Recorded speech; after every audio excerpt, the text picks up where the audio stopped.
Budi, apa kamu baik-baik saja? Tanya papa lagi. Iya, Pak. Nanti aku cari dulu ya. Soalnya, aku nggak tahu di mana Fitri menyimpan kalungnya. Jawabku gelagapan. Sudahlah, Pak. Kita ngurusin masalah begituannya nanti saja. Kita ini masih dalam keadaan berkabung. Sambung Mama membuat diri ini sedikit bernapas lega. Betul juga, Mas Atmojung. Sementara kita fokus dulu sama kesehatan cucu kita. Bunda ikut menimpali. Betul juga apa yang kalian ucapkan. Kita urus masalah peninggalan Fitri nanti setelah 7 harian dia. Ya sudah, sekarang kita ke rumah sakit dulu.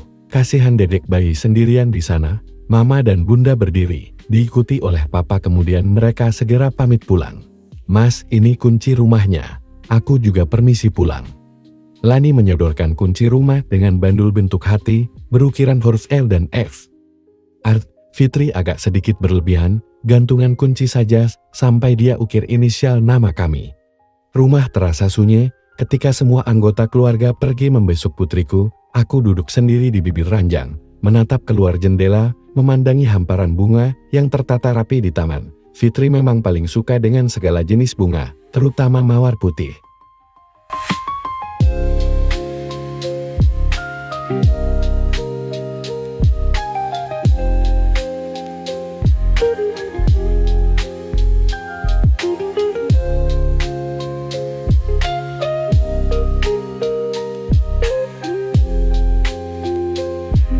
Dua buah amplop tergeletak di atas meja, entah surat apa aku tidak tahu, tapi sepertinya tagihan pembayaran listrik, sebab ada logo PLN di sampulnya. Mungkin itu tagihan yang belum sempat Fitri bayar, sebab aku belum memberi dia uang jatah bulan ini. Penasaran ku buka amplop tersebut, dadaku terasa sesak melihat jumlah tagihan yang harus dibayar, karena jumlahnya hampir 2 juta rupiah. Di rumah kami memang ada 3 kamar dan semuanya difasilitasi dengan air kondisioner pun dengan ruang tamu serta ruang keluarga. Jadi wajar jika tagihan listrik selalu membengkak. Tapi, kenapa Fitri tidak pernah mengeluhkan hal ini? Mungkin setiap bulannya dia meminta sejumlah uang kepada Papa untuk menutupi segala kebutuhan rumah tangga kami. Dia kan anak orang beradat, jadi Papa tidak mungkin tidak memberi jika Fitri meminta.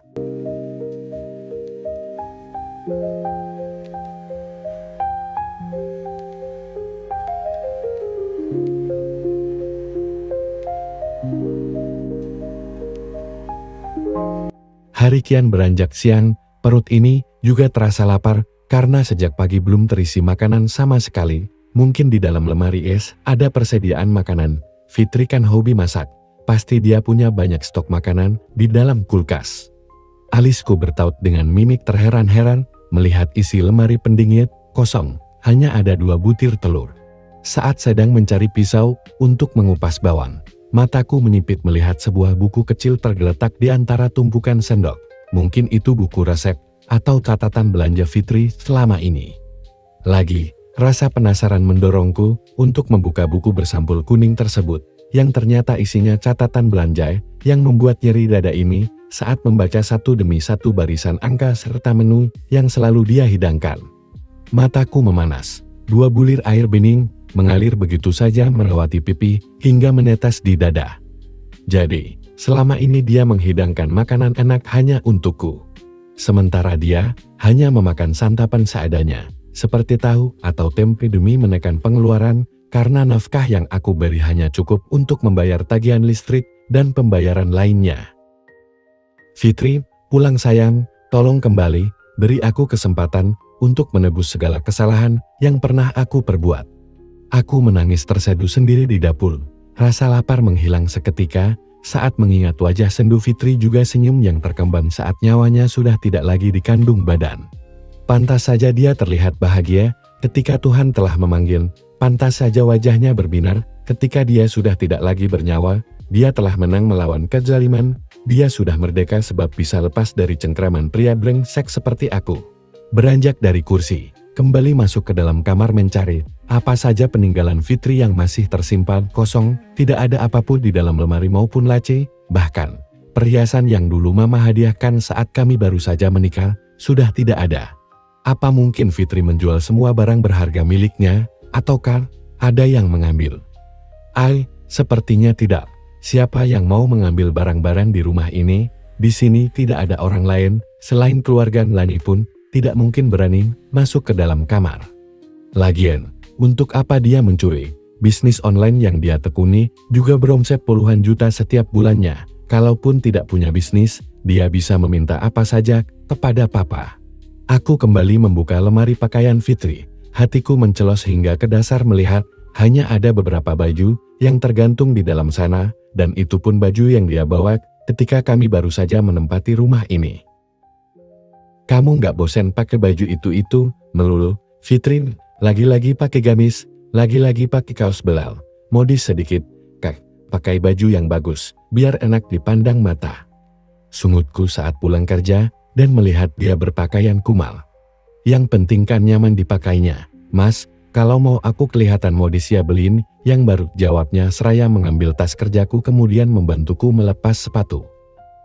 Aku memang selalu menyuruh dia membukakan sepatu juga pakaian yang sedang aku kenakan, menyiapkan segala perlengkapan dengan sempurna, tidak boleh ada sedikit pun kesalahan, atau tangan ini akan melayang dan mendarat di wajahnya. Seperti saat ia sedang hamil muda, dia begitu malas, pagi-pagi sudah berbaring di sofa dengan alasan lemas juga pusing, dia lupa menyetrika kemeja kerjaku. Padahal jarum jam sudah menunjuk ke angka 7 pagi, hingga akhirnya sebuah tinju mendarat di pipi kirinya, dan meninggalkan luka lebam di sana. Fitri menangis terseduh di pojokan kamar. Dia minta aku menceraikannya, tetapi tidak kuhiraukan, enak saja minta pisah. Siapa yang akan menjamin hidupku, juga Wina jika kami sampai bercerai. Apalagi, percetakan milik ayah yang katanya akan diwariskan kepadaku masih atas nama bunda. Dia belum memberiku kepercayaan memegang usaha peninggalan keluarga, dan lebih mempercayai Diva adik perempuanku. Aku kembali memilah satu persatu baju milik Fitri yang berada di dalam lemari, semuanya model lama. Tidak ada yang baru sama sekali, hanya ada satu potong baju yang aku belikan selama kami menikah. Itu pun karena saat itu ada acara ulang tahun perusahaan, sehingga terpaksa merogoh kocek terlalu dalam untuk membelikan dia pakaian. Memantas diri di depan cermin, memandangi wajah juga semua pakaian yang aku kenakan, jam limited edition dengan harga 10 kali lipat dari uang nafkah yang aku berikan kepada Fitri, baju-baju bermerek yang harganya lebih mahal dari tagihan listrik selama 1 bulan. Sepatu serta sendal branded dengan harga fantastis, dan semuanya aku beli menggunakan uang yang seharusnya digunakan oleh Fitri. Betapa zolimnya aku terhadap istriku selama ini, karena lebih mementingkan penampilanku sendiri tanpa memikirkan kebahagiaan Fitri. Aroma wangi vanila tiba-tiba menguar memenuhi seluruh penjuru ruangan, bau wangi Fitri yang dulu selalu aku benci. Minyak wangi seharga 30.000 yang dia beli di toko parfum depan komplek. Sebab aku tidak pernah membelikan dia minyak wangi mahal seperti yang selalu aku hadiahkan untuk Wina. Tapi kenapa semua balasannya malah seperti ini? Wina berkhianat, berbagi tubuh dengan laki-laki lain. Oleh, kenapa baru ingat sekarang? Aku harus memastikan apakah Wina dan selingkuhannya benar-benar pergi, ataukah masih tinggal di rumah pemberianku.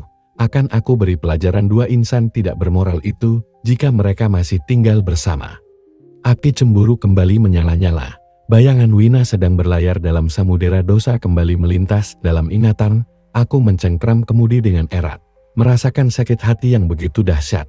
Mobil kembali aku tepikan di depan pintu pagar rumah berlantai 2. Dengan pilar-pilar tinggi menjulang bergaya Eropa klasik, rumah yang aku beli dari uang hasil mencatut di perusahaan.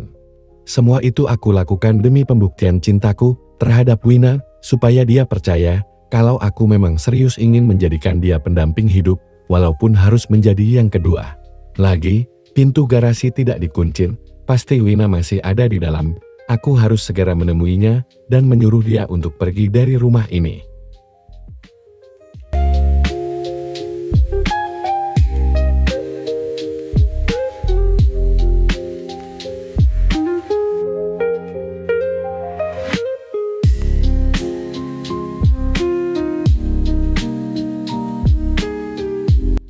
Wina, Wina, di mana kamu?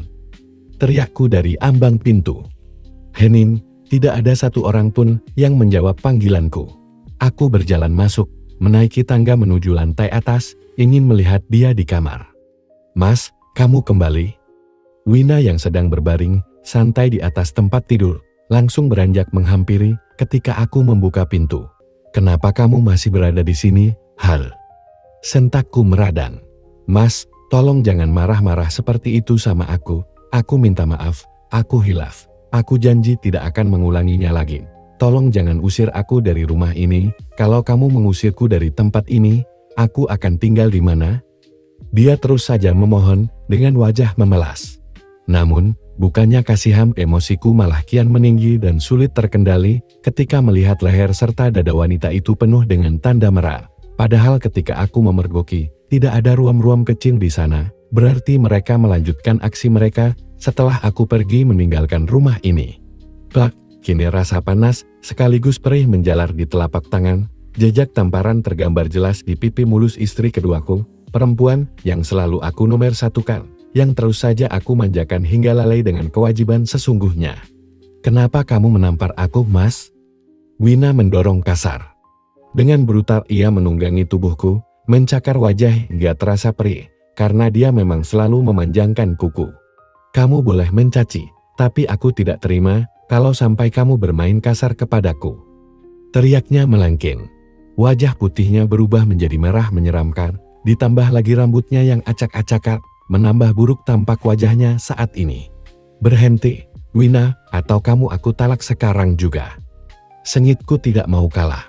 Tubuh Wina meluruh di lantai, dia menangis terseduh, membuat diri ini sedikit merasa tidak tega, tapi aku yakin itu hanya air mata buaya. Dia itu jago akting. Aku saja sampai tertipu dengan sandiwara yang selalu dimainkan. Mulut wanita itu begitu manis dan sangat pandai bermain lidah. "Mana kunci mobil dan BPKB?" tanyaku seraya menodongkan tangan. "Untuk apa, Mas?"